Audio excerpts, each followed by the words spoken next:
To date channel के माध्यम से आज मैं आपको सक्षमता परीक्षा व शिक्षक फेज 2 और अन्य कंपटीशन में हिंदी से जो प्रश्न पूछे जाते हैं उनके व्याकरण संबंधित उपसर्ग से परिचय कराने जा रहा हूं।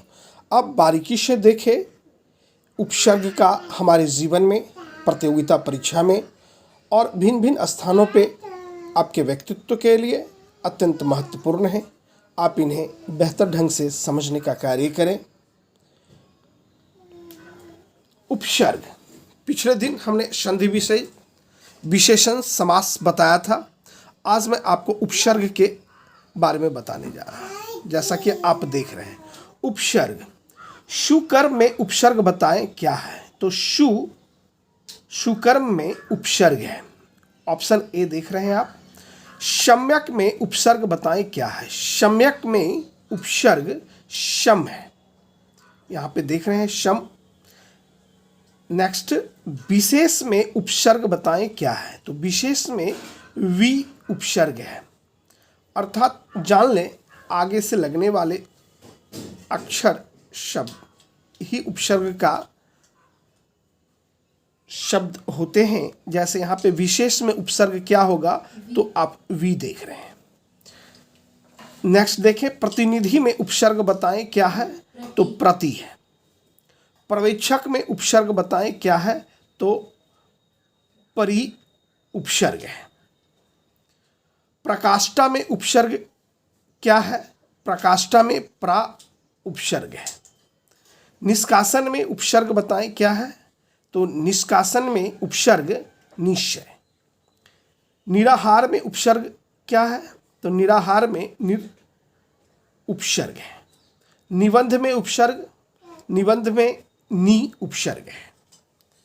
उपसर्ग और प्रत्यय, उपसर्ग में आगे और प्रत्यय में पीछे से शब्दों का चयन हम लोग करते हैं। नेक्स्ट देख, दुस्साहस में उपसर्ग है दुष। अत्यंत में उपसर्ग है, यहां देखिए अति।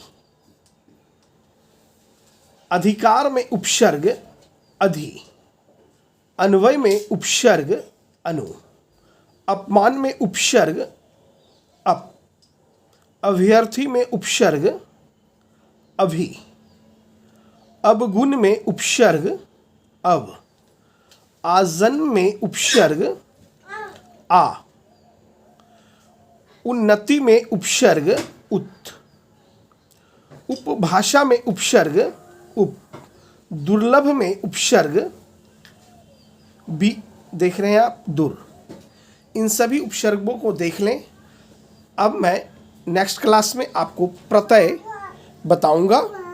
अब आप देखें प्रत्यय को।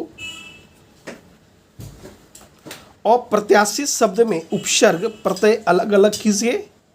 यहाँ पे आप देख रहे हैं ऑप्शन ए, अ जो है उपसर्ग है और ऑप्शन ए होगा अप्रतिइत। उपसर्ग है, प्रत्यय अलग अलग कीजिए। तो अप्रतिइत, अप्रत्याशित में। जुर्माना में प्रत्यय बताएं क्या है। तो जुर्माना आना, अर्थात बी आंसर होगा आना। प्रत्यय इसमें आना होंगे। अब यहां देखिए, पढ़ाई में प्रत्यय क्या होगा आई। लड़ाका में प्रत्यय क्या होगा आका। घूसखोर में प्रत्यय क्या होंगे खोर। पियक्कर में प्रत्यय होंगे अक्कर। मधुरिमा में प्रत्यय होगा ईमा। निंदक में प्रत्यय होंगे अक। पठनीय में प्रत्यय होंगे अनिय। इच्छा में प्रत्यय आ। कौशल में प्रत्यय होंगे, यहाँ देख रहे हैं डी अ। कौशल में अ। अलंकारिक में प्रत्यय होंगे रिक। फलित में प्रत्यय होंगे इत। गरिमा में प्रत्यय होंगे इमा। पंकिल में प्रत्यय होंगे किल। उपसर्ग में आगे और प्रत्यय में पीछे से हम अक्षरों को चिन्हित करते हैं। इस वीडियो के माध्यम से उपसर्ग और प्रत्यय से बनने वाले ऑब्जेक्टिव प्रश्नों को आप ध्यान और अध्ययन कर लें, ताकि आने वाले प्रतियोगिता में इससे संबंधित यदि प्रश्न आते हैं तो आप उन्हें हल कर सकें, बेहतर से बेहतर बना सकें। हमारे चैनल पर और भी हिंदी और इंग्लिश के कई वीडियो हैं जिन्हें आप देख लें, ताकि आने वाली परीक्षा में आप बेहतर से बेहतर कर सकें। आप अंग्रेजी में जानें। अब आप देखें आर्टिकल्स के बारे में। आप यहाँ देख रहे हैं AND को आर्टिकल्स कहते हैं, AN को इंडिफिनिट आर्टिकल्स तथा D को डिफिनिट आर्टिकल्स कहते हैं। यूज ऑफ AN का प्रयोग सिंगुलर काउंटेबल नाउन अर्थात कॉमन नाउन और कलेक्टिव नाउन के पहले होता है। जैसे this is a box, Ram is a student, a dog is an animal, a team of players is passing.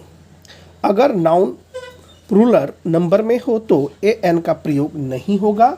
जैसे these are boxes, dogs are animals, they are doctors. अगर noun uncountable हो तो AN का प्रयोग नहीं होगा। This is Ram, this is water. अगर noun का लोप हो तो AN का प्रयोग नहीं होगा। जैसे she is very honest, my mother is kind. अगर नाउन के पहले एडजेक्टिव हो तो आर्टिकल का प्रयोग एडजेक्टिव के पहले होगा। अगर नाउन के पहले एडजेक्टिव और एडजेक्टिव के पहले एडवर्ब हो तो आर्टिकल का प्रयोग एडवर्ब के पहले होगा। जैसे this is a cat, that is a black cat, this is a very black cat. AN का प्रयोग अपने ठीक बाद आने वाले शब्दों के उच्चारण के अनुसार होगा। जैसे Sita is a girl, Sita दिख रहे हैं, Sita is an ideal girl, Sita is a good girl, Sita is an extremely beautiful girl, Sita is a very good girl. AN के प्रयोग में अंतर। जिस शब्द के पहले इंडिफिनिट आर्टिकल AN का प्रयोग करना हो, यदि वह स्वर ध्वनि वॉवेल साउंड से आरंभ हो तो N का प्रयोग होगा। यदि वह शब्द व्यंजन ध्वनि कॉन्सोनेंट साउंड से प्रारंभ हो तो A का प्रयोग होगा। यहाँ ध्यान देने वाली बात यह है कि AN का प्रयोग अभिष्ट शब्द के उच्चारण पर निर्भर करता है, उसके स्पेलिंग पर नहीं। हाँ, तो आगे देखें पुनः एक बार। जिन शब्दों के पहले इंडिफिनिट आर्टिकल AN का प्रयोग करना हो यदि वह स्वतः ध्वनि वॉवेल साउंड से प्रारंभ हो तो AN का प्रयोग होगा। यदि वह शब्द व्यंजन ध्वनि कॉन्सोनेंट साउंड से प्रारंभ हो तो A का प्रयोग होगा। यहाँ ध्यान देने वाली बात यह है कि AN का प्रयोग अभिष्ट शब्द के उच्चारण पर निर्भर करता है, उसके स्पेलिंग पर नहीं। अतः AN का प्रयोग करने से पहले आप देखें कि अभिष्ट शब्द का उच्चारण वॉवेल साउंड से शुरू हो रहा है कि कॉन्सोनेंट साउंड से। कोई शब्द वॉवेल साउंड से शुरू हो रहा है या कॉन्सोनेंट साउंड से, इसे निश्चित रूप से जानने के लिए एक सरल नियम है। जिस शब्द के पहले A या AN का प्रयोग करना हो उसके उच्चारण को हिंदी में लिखें। यदि उसका पहला अक्षर हिंदी में व्यंजन हो तो उसके पहले A का प्रयोग करेंगे। यदि उसका पहला अक्षर हिंदी में स्वर हो तो N का प्रयोग करें। हिंदी में स्वर अ, आ, सही दीर्घई, हिंदी में व्यंजन क, ख, ग, घ। ए कैट, यहाँ पहला अक्षर क है जो व्यंजन है। एंट, यहाँ पहला अक्षर ए है जो स्वर है। ए ऑनेस्ट मैन, यहाँ पहला अक्षर अ है जो स्वर है। NMA, यहाँ पहला अक्षर ए है जो स्वर है। एन यूरोपियन, यहाँ पहला अक्षर य है जो व्यंजन है। इसी प्रकार निम्नलिखित शब्दों के साथ AN के प्रयोग को ध्यान से देखकर समझें। ए यूनिवर्सिटी व्यंजन ध्वनि य है। एन आवर स्वर ध्वनि आ।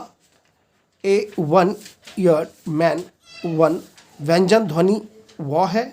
NSDO स्वर ध्वनि ए है, अर्थात साउंड और कॉन्सोनेंट को आप ध्यानपूर्वक वॉवेल और कॉन्सोनेंट को देखते हुए ए एन का प्रयोग आप करेंगे।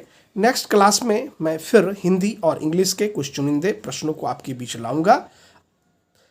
आगे मैं एक्सरसाइज भी इस पे मैं आपको बनाने दूंगा इन्हीं शब्दों के साथ। Best of luck. जय हिंद, जय भारत।